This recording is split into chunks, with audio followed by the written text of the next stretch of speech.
আসসালামু আলাইকুম। চ্যানেল এই সংবাদে সবাইকে আমন্ত্রণ জানাচ্ছি আমি সোহেল ফয়সাল। আর বিস্তারিত সংবাদের শুরুতে জানিয়ে দিচ্ছি ফ্রেশ আটা ময়দা সুজি সংবাদ শিরোনামগুলো। জাতিসংঘের ৮০তম সাধারণ অধিবেশনের প্রধান উপদেষ্টার ভাষণ আজ। বাংলাদেশের নতুন রাজনৈতিক ধারা তুলে ধরা হবে আশা। ফেব্রুয়ারিতে নির্বাচনের আগেই শ্রম আইন সংস্কারে জাতিসংঘে প্রধান উপদেষ্টার ঘোষণা। সরকারের ভালো কাজের সঙ্গে থাকতে বিএনপি, জামায়াত, এনসিপির আশ্বাস। বাস্তুতন্ত্র পুনরুদ্ধারে সব প্রজন্মের সমন্বিত উদ্যোগের আহ্বান। পরিবেশ বান্ধব নীতিমালা প্রণয়ন ও জীবনাচারের তাগিদ। সবুজে সাজায় বাংলাদেশ স্লোগানে সিলেটে প্রকৃত জীবন ক্লাবের সবুজায়ন উদ্যোগ। পরিবেশ সচেতনতা তৈরিতে সহায়ক হবে প্রত্যাশা। এবং এশিয়া কাপে সুপার ফোরের শেষ ম্যাচে রাতে মুখোমুখি ভারত শ্রীলঙ্কা। দুবাইয়ে ম্যাচ শুরু বাংলাদেশ সময় রাত 8:30টায়।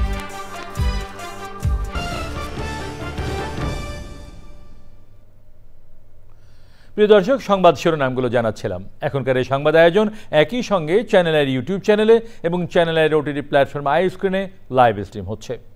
যাচ্ছি বিস্তারিত সংবাদে। প্রধান উপদেষ্টা ডক্টর মোহাম্মদ ইউনূস আজ জাতিসংঘের ৮০তম সাধারণ অধিবেশনে ভাষণ দেবেন। নিউ ইয়র্কের স্থানীয় সময় দুপুর ১:৩০টায় ভাষণ দেওয়ার কথা রয়েছে তাঁর। প্রধান উপদেষ্টা ভাষণে বাংলাদেশের নতুন রাজনৈতিক ধারা ও আন্তর্জাতিক সম্প্রদায়ের মধ্যকার সম্পর্কের নতুন সমীকরণ তুলে ধরবেন বলে আশা করছেন সংশ্লিষ্টরা। রাশিদ আহমেদকে সঙ্গে নিয়ে নিউ ইয়র্ক থেকে আরও জানাচ্ছেন আদিত্য শাহিন।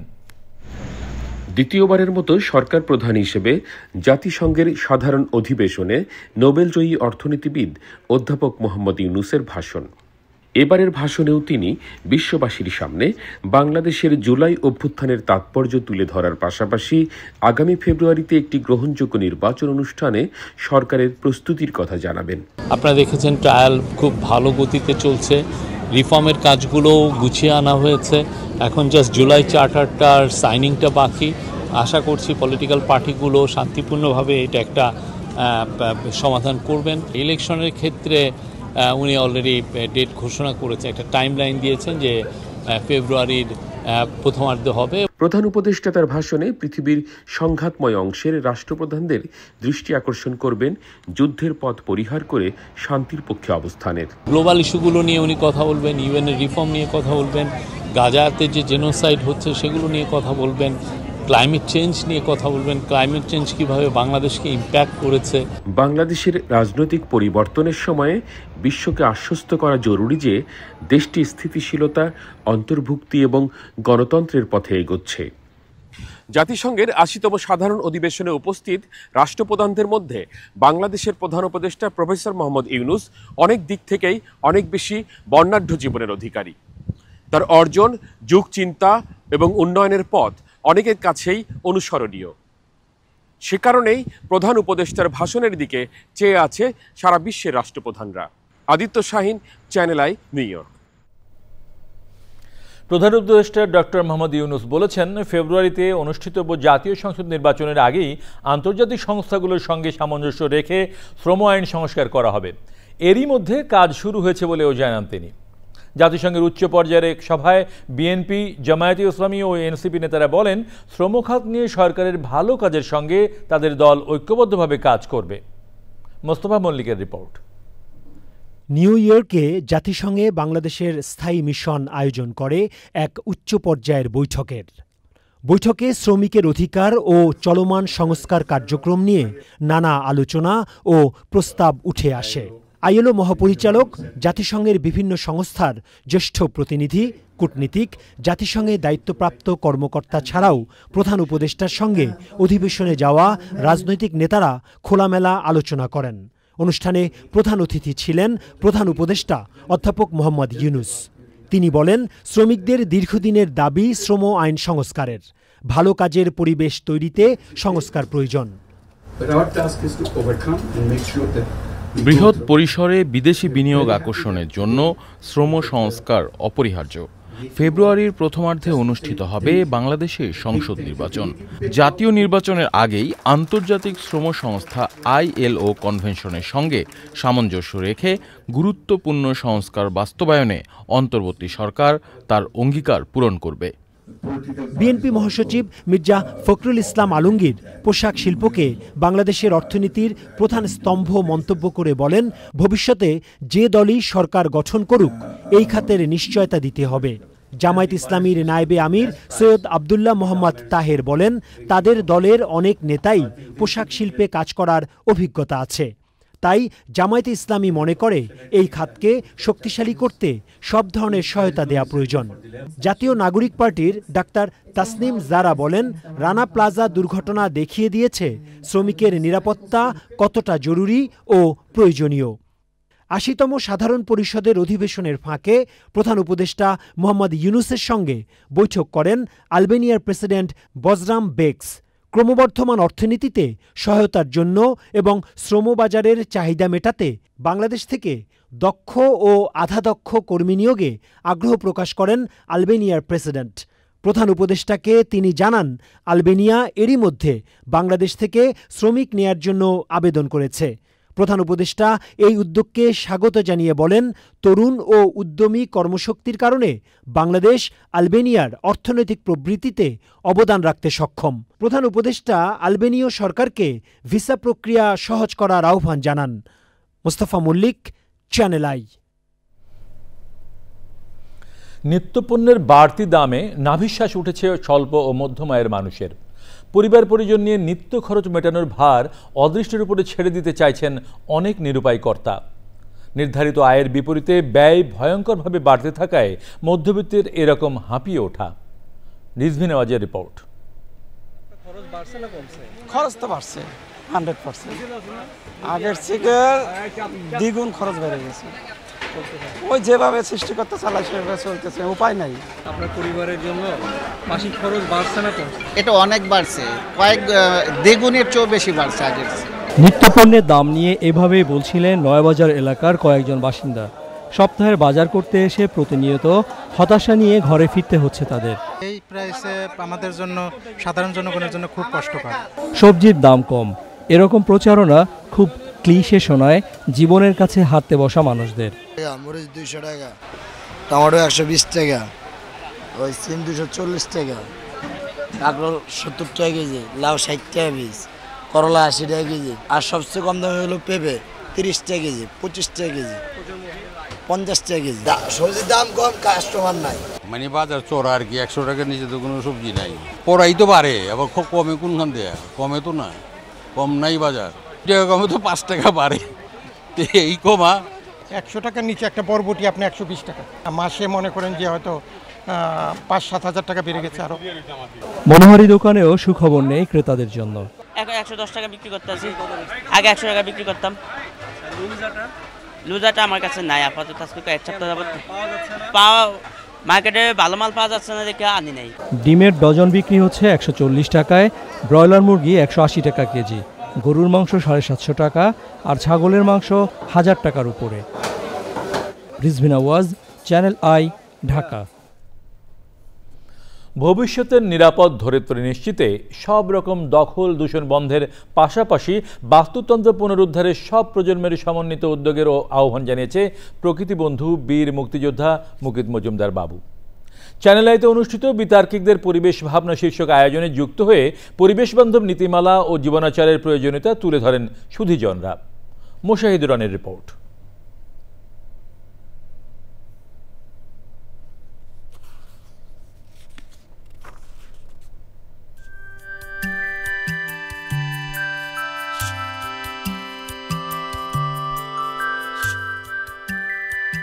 যুগের অধিক সময় ধরে প্রাণ প্রকৃতি রক্ষা, আর্তমানবতার সেবা ও সচেতনতা বৃদ্ধিসহ বহুমাত্রিক কর্মযজ্ঞ প্রকৃতি ও জীবন ফাউন্ডেশনের।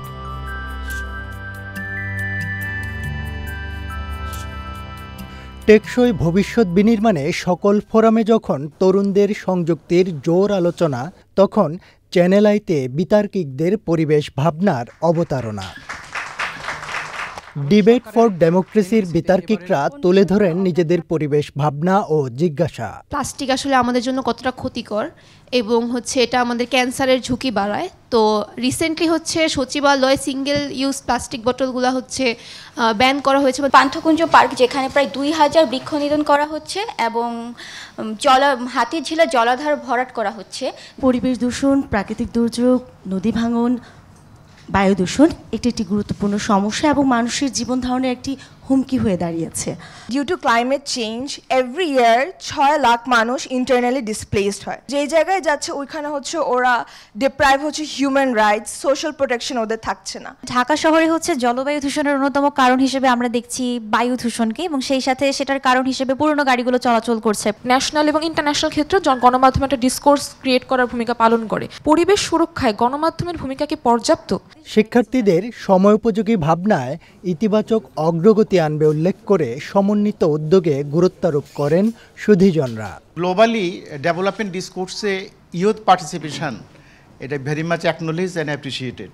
আমাদের তরুণরা পরিবেশ নিয়ে দেশে যেরকম তাদের ভয়েস রেজ করছে, তেমনি গ্লোবাল ফোরামগুলোতে কিন্তু আমাদের বিশ্ববিদ্যালয়ের শিক্ষার্থীরা, বিতার্কিকরা, তরুণরা কিন্তু সেখানে যাচ্ছে। প্রতিটি প্রাণ জেগে উঠুক একটি স্বাস্থ্যসম্মত পরিবেশ সৃষ্টির পথে, যেখানে কৃত্রিমতা বর্জিত প্রাণ ভরে নিঃশ্বাস নেওয়া যাবে। আমরা অন্তত পলিথিন বা প্লাস্টিক যে আলোচনাগুলি হয়েছে সেটিকে আমরা বর্জন করার চেষ্টা করি, আমরা সামনে এগিয়ে যাই। সময়ের চাহিদায় জলবায়ু অভিঘাত মোকাবেলা করে ন্যায়সঙ্গত রূপান্তর নিশ্চিতে কেবল আলোচনা ও পরিকল্পনায় সীমাবদ্ধ না থেকে কার্যকর উদ্যোগে জোর বিশিষ্টজনদের। সুস্থ জীবনযাপনের জন্য পরিবেশ যে কতখানি গুরুত্বপূর্ণ সেটি কিন্তু আমরা ধীরে ধীরে কিন্তু বুঝতে পারছি। বাংলাদেশের পরিবেশের বর্তমান অবস্থান কি, সেই ইন্ডেক্সকে যদি আমরা দেখি তাহলে 180টি দেশের মধ্যে বাংলাদেশের অবস্থান হচ্ছে 179তম। এবং এই পরিবেশ রক্ষায় জাতি হিসেবে কিন্তু আমরা যে ব্যর্থতার পরিচয় দিচ্ছি বারবার। পরিবেশ সুরক্ষায় তরুণ সমাজের সম্পৃক্ততা কিন্তু অপরিহার্য। যত বেশি কথা হবে ততই কিন্তু এর থেকে প্রচারণা হবে এবং তার সাথে সচেতনতা বৃদ্ধি পাবে। আইনের প্রয়োগ অবশ্যই দরকার। আজকে আমরা যদি পেছন দিকে তাকাই, যত ধরনের আজকে আন্দোলন বলি, যত ধরনের পরিবর্তন বলি সারা পৃথিবীতে, সবসময় কিন্তু তরুণরাই করেছে। আমি বলবো যে এই আলোচনাটা আমরা যেন শুধু ঘরের ভিতরেই না রাখি, আমরা যেন এটাকে বাইরে ছড়িয়ে দিই। এবং ধর্মীয় শিক্ষার পাশাপাশি এই শিক্ষাটা কিন্তু দেওয়া দরকার যে পরিবেশ প্রকৃতিতে যা আছে আমার আশেপাশে তারা আমাকে কি দিচ্ছে এবং কি অবদান রাখছে, যে দেশটা আমাদের এবং এই দেশটাকে ভালো রাখার দায়িত্ব আমাদের সবার। সম্মিলিত প্রচেষ্টার মাধ্যমেই কিন্তু সব পরিবর্তন এসছে এবং সেই পরিবর্তনটা যদি আমরা এই প্রকৃতি পরিবেশের ব্যাপারেও করতে চাই তাহলে কিন্তু আমাদের সবার হাত এক হতে হবে এবং সেই হাতটা যাতে এক হয় সে চেষ্টায় আমাদের থাকা উচিত। বাস্তবতা বলছে টেকসই অভিযাত্রা নিশ্চিতে প্রয়োজন পরিবেশ বান্ধব প্রযুক্তি, জীবনাচার এবং সবুজ অর্থনীতি বিনির্মাণ। Moshahid Rony, Channel I, Dhaka. Islamic Development ব্যাংকের জাকাত, ওয়াকফ ও ইসলামিক সামাজিক অর্থায়নে সক্ষমতা উন্নয়ন প্রকল্পের আওতায় পশ্চিম আফ্রিকার বিভিন্ন দেশ থেকে 10 সদস্যের একটি প্রতিনিধি দল বাংলাদেশ সফর করছে।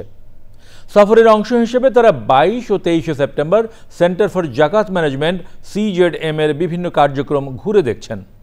বিস্তারিত জানাচ্ছেন তানভীর আশিক। পশ্চিম আফ্রিকার দেশ নাইজেরিয়া, সেনেগাল, ক্যামেরুন ও গাম্বিয়া থেকে আসা এই 10 সদস্য বাংলাদেশের সেন্টার ফর জাকাত ম্যানেজমেন্ট CZM এর বিভিন্ন কার্যক্রম ঘুরে দেখেন। Alhamdulillah, we have been able to hear and see a lot of programs designed to assist the masses and the best management of zakat funds and waqf. প্রতিষ্ঠানটির জীবিকা কর্মসূচির পাশাপাশি তারা দেখেন বিভিন্ন শিক্ষা কার্যক্রম। The TGA Academy to produce students that can add value to the scientific and modern developments based on science. Centre for জাকাত ম্যানেজমেন্টের চেয়ারম্যান নিয়াজ রহিম বলেন, জাকাতের সুষ্ঠু ব্যবস্থাপনা হতে পারে সমাজ উন্নয়ন ও ন্যায়ভিত্তিক সমৃদ্ধির শক্তিশালী হাতিয়ার। ওরা এখান থেকে আমরা কি করছি সেগুলো শেখার জন্য আসছে, দেখার নিজ চোখে দেখার জন্য আসছে।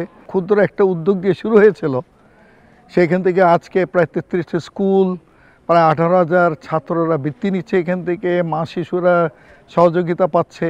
যেহেতু বাংলাদেশ এটা মুসলিম মেজরিটি দেশ, এখানে সবাই কিন্তু জাকাত কম বেশি দেয়। পরিকল্পিতভাবে যদি এটা বিতরণ করা হয় তাহলে আমাদের দেশে কিন্তু দারিদ্রতা থাকার কথা না। আলেমদের মতে জাকাত সুষ্ঠুভাবে আদায় করলেই সমাজ সমৃদ্ধ হবে। Tanvir Ashiq, channel I. ধ্বংসের দ্বারপ্রান্তে থাকা বাস্তুতন্ত্র রক্ষায় নতুন প্রজন্মকে প্রতিবেশের প্রতি দায়িত্বশীল করে তোলা জরুরি মনে করেন পরিবেশবাদীরা। সবুজে সাজায় বাংলাদেশ স্লোগানে সিলেটে প্রকৃত জীবন ক্লাবের সবুজায়ন পরিবেশ সচেতনতা তৈরিতে সহায়ক হবে বলে তাদের প্রত্যাশা। শিক্ষার্থীদের মাঝে সবুজ বার্তা ছড়াতে মোবাইল নেটওয়ার্ক অপারেটর বাংলা লিংকের সহায়তায় উপহার দেওয়া হয় নানা দেশীয় গাছের চারা। সাদিকুর রহমান সাকির তথ্য ভিডিওচিত্রে আফরোজা হাসির রিপোর্ট। বিস্তৃত বন, পাহাড়, ঝর্ণা, ঝিরি আর স্বচ্ছ জলাধারের সিলেট যেন প্রকৃতির আঁকা এক অপূর্ব চিত্রকর্ম। তবে উন্নয়ন আর অগ্রযাত্রার নামে অপরিকল্পিত নগরায়ন, প্রকৃতি বিমুখ কর্মকাণ্ড ও মানুষের লোভে ম্লান হয়েছে জেলার পরিবেশগত ঐতিহ্য। এমন বাস্তবতায় পরিবেশ সংরক্ষণে সিলেটেও প্রকৃতি ও জীবন ক্লাবের বৃক্ষায়ন। একটি গবেষণায় দেখা গেছে এই যে অতিবৃষ্টি হয় এবং এই অতিবৃষ্টিকেও কিন্তু লাঘব করে এই গাছ। সেটা কিভাবে? এই গাছ কিন্তু শোষণ করে নিচ্ছে এই অতিবৃষ্টির পানি, এবং একটি পূর্ণবয়স্ক গাছ 2000 গ্যালন পানিকে শোষণ করে নিচ্ছে তার শরীরের মধ্যে। এই যে গাছ অতিবৃষ্টির পানিকে শোষণ করে বন্যার প্রকোপ কমাচ্ছে, এটা ভাবা যায়। আসুন এই বৃক্ষরোপণের মাধ্যমে বাংলাদেশটাকে সবুজে ছেয়ে ফেলি। বাংলা লিংকের সহায়তায় বিভিন্ন শিক্ষা প্রতিষ্ঠানে সবুজ উৎসবে শিক্ষার্থীদের উচ্ছ্বাসী অংশগ্রহণ। গাছ লাগানো আমাদের প্রয়োজন, কারণ গাছ আমাদের অক্সিজেন দেয়। গাছ আমাদের পরম বন্ধু। গাছ পেয়ে অনেক খুশি লেগেছে। গাছটা অনেক যত্ন করে বড় করব। প্রকৃতি আমাদেরকে আসলে দিয়েই যাচ্ছে। আমরা বিনিময়ে প্রকৃতির জন্য কি করতে পারতেছি, তারা এখন থেকে এটা শিখে উঠবে যে আমরা প্রকৃতির জন্য কিছু করা উচিত। বাচ্চারা যে জীবনের শুরু থেকেই গাছ রোপণের চর্চা করতে পারছে, এই জন্য কৃতজ্ঞতা প্রকাশ করছি। ছোটো ছোটো ওই সোনামণিদেরকে আমরা পরিবেশ সচেতনতার সম্পর্কে ওদেরকে উৎসাহ দিতে পারবো। প্রকৃতিকে এই জায়গা মতো ফিরিয়ে আনতে পারি যদি আমরা এই প্রকৃতির ভারসাম্য রক্ষা করার জন্য উদ্যোগ নিতে পারি, যেটা চ্যানেল আই নিচ্ছে। শুধু পরিবেশ রক্ষাই নয়, বৃক্ষায়নকে মানবিক ও সামাজিক দায়িত্ববোধের অনন্য উদাহরণ বলছেন সুধীজনরা। ভবিষ্যৎ প্রজন্মের স্বার্থে দেশের সার্বিক পরিস্থিতি এবং পরিবেশকে সুস্থ রাখার জন্য যেখানেই সম্ভব আমাদের প্রত্যেকেরই দেশপ্রেমে উদ্বুদ্ধ হয়ে গাছ লাগানো উচিত। প্রতি বছর অন্তত একটি করে গাছ রোপণ করতে পারি এবং সেটাকে পরিচর্যার মাধ্যমে সেটাকে বড় করতে পারি, তাহলে আমাদের বাসযোগ্য বাসস্থান আমরা গড়তে সক্ষম হব। এই যে ছোট বয়সে ওদের মনের মধ্যে যে গাছ লাগানোর যে প্রেরণা, এটা যখন আপনারা দিয়ে দিতে পেরেছেন, এই জিনিসটাকে অবশ্যই আমরা অ্যাপ্রিসিয়েট করি। পরিবেশের টেকসই উন্নয়নে পরিকল্পিত নগরায়ন সহ পরিবেশ বান্ধব জীবনাচারের তাগিদ বিশেষজ্ঞদের। আফরোজা হাসি, চ্যানেল আই। রংপুর, সুনামগঞ্জ ও বগুড়ায় সড়ক দুর্ঘটনায় 9 জন নিহত হয়েছে, আহত হয়েছে কয়েকজন। রংপুরে মা ছেলে সহ 3 জন ও সুনামগঞ্জে মা মেয়ে সহ 3 জন প্রাণ হারিয়েছেন। রংপুর থেকে মেরিনা লাভলি ও সুনামগঞ্জ থেকে জাহাঙ্গীর আলমের পাঠানো তথ্য ভিডিওচিত্রে আল মুকসিদের রিপোর্ট। রংপুরে পিকআপ ইউটার্ন নিতে গিয়ে বালুবাহী ট্রাকের ধাক্কায় মা ও ছেলেসহ 3 জন নিহত হয়েছে। শুক্রবার ভোর 4টার দিকে নগরীর দমদমা এলাকায় বালুবাহী ট্রাকের ধাক্কায় পিকআপের হেলপার আরিফ, পীরগাছার সাতদরগা এলাকার শাহিনা ও তার ছেলে ওয়ালিদ স্বাধীন ঘটনাস্থলে নিহত হন। এই ঘটনায় গুরুতর আহত পিকআপ চালককে রংপুর মেডিকেল কলেজ হাসপাতালে ভর্তি করা হয়েছে। ইউটার্ন করার সময় বালুবাহী ট্রাকটি পিকআপটিকে ধাক্কা দিলে ঘটনাস্থলেই 3 জন ছিটকে পড়ে মারা যায়। পিকআপের হেলপার, পিকআপে যে মালামালের তালেবের স্ত্রী এবং তার 1 বছরের একটি সন্তান। ট্রাক দুটিকে জব্দ করেছি এবং তাদের বিরুদ্ধে আইনগত ব্যবস্থা গ্রহণ করা হচ্ছে আবেদনের প্রেক্ষিতে। সুনামগঞ্জের শান্তিগঞ্জ উপজেলায় ট্রাক ও সিএনজি চালিত অটোরিকশার সংঘর্ষে মা মেয়ে সহ ৩ জন নিহত হয়েছে। সকাল 7:30টার দিকে সিলেট সুনামগঞ্জ সড়কে নবীনগর এলাকায় এই দুর্ঘটনা ঘটে। জয়কলস হাইওয়ে থানার ওসি সুমন কুমার চৌধুরী জানান, সুনামগঞ্জ শহর থেকে যাত্রী নিয়ে সিলেট যাওয়ার পথে নবীনগর এলাকায় বিপরীতমুখী একটি ট্রাকের নিয়ন্ত্রণ হারিয়ে অটোরিকশাকে ধাক্কা দিলে ঘটনাস্থলেই মারা যান চালক ও এক নারী। আহত কিশোরীকে আশঙ্কাজনক অবস্থায় হাসপাতালে নেয়ার পর তার মৃত্যু হয়। আল মুকসিদ, চ্যানেল আই। এবারে নিটল টাটা কৃষি সংবাদ।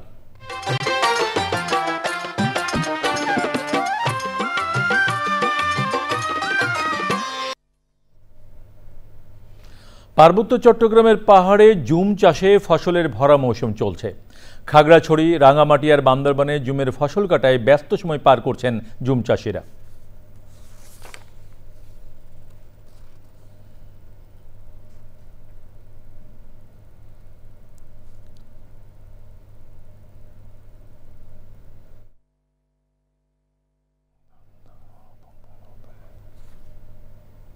এবারে প্রকৃতি সংবাদ।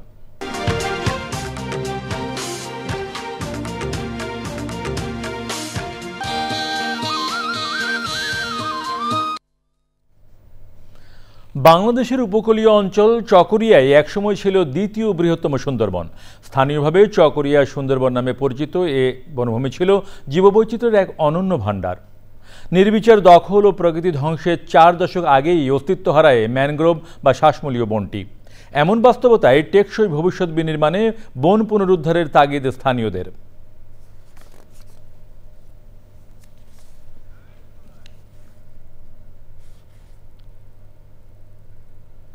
গাজায় চলমান সামরিক অভিযানে মানবিক বিপর্যয়ের কারণে ইসরায়েলকে আন্তর্জাতিক ক্রীড়া থেকে বাদ দেওয়ার আহ্বান সাম্প্রতিক সপ্তাহগুলোতে আরও জোরদার হয়েছে।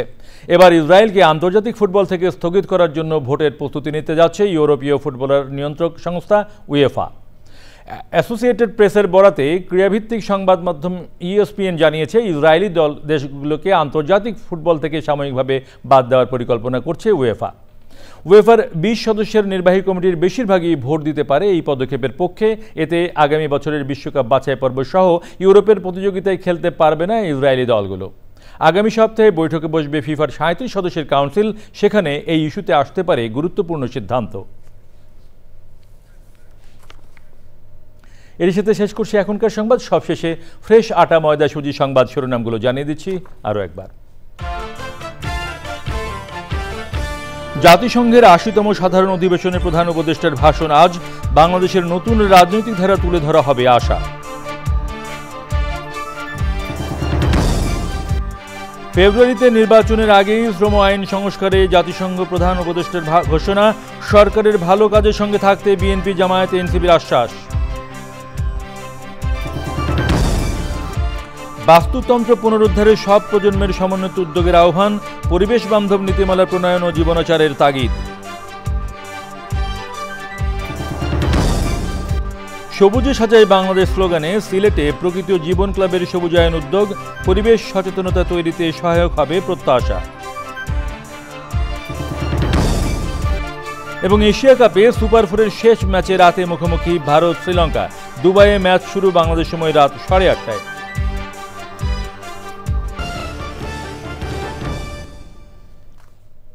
প্রিয় দর্শক, চ্যানেলের সর্বশেষ সংবাদ জানতে ভিজিট করুন channelionline.com-এ। যুক্ত থাকুন আমাদের সোশ্যাল মিডিয়া প্ল্যাটফর্মগুলোর সাথে। আমাদের পরের সংবাদ দেখার আমন্ত্রণ রইল। সবাইকে ধন্যবাদ।